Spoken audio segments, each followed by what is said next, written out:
দিই। ঘন্টার কাজ আমাদের না বুঝে দেওয়া হলে আমাদের 7টার পরে বলা হয় তোমার কাজ পাঞ্চ করা হয়ে গেছে, তুমি এখন রাত 11টা পর্যন্ত থেকে এ জায়গায় টার্গেট দিয়ে যাবা, বলে কি না বলে।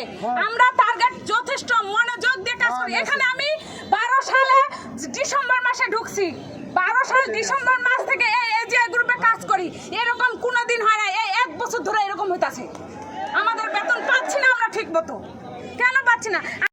কারণ প্রত্যেক ফ্যাক্টরিতে মানে নিচ থেকে আসে যে আজকে 7টায় ছুটি, কিন্তু এই ফ্যাক্টরিতে 7টার পরে করে ওটি দেওয়া হয় না। কিন্তু 7টার পরে কেন শ্রমিকদের দিয়ে খাও খায় না কেন? এই প্রশ্নের জবাব দেব।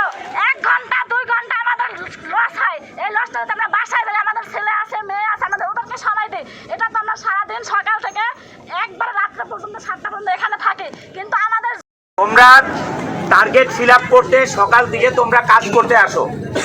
এই মেয়েটা এমন না যে 2-1 বছর চাকরি করে, 12 বছর চাকরি করে। তোমরা টার্গেট ফিল আপ করতে আসো। আমার সাথে তোমাদের শ্রমিকদের একটা সম্পর্ক যে স্যার আমরা টার্গেট ফিল আপ করবো, আপনি আমাদের সবার বেতন 7 তারিখে দেন, কিন্তু আমি টার্গেট ফিল আপ না করলে আমি বেতন দিতে পারবো না। অপারেটর কেন না হইলো, বাটন হোল না হইলো কেন, এক টাইপের অপারেটর সবাইকে নিল না কেন?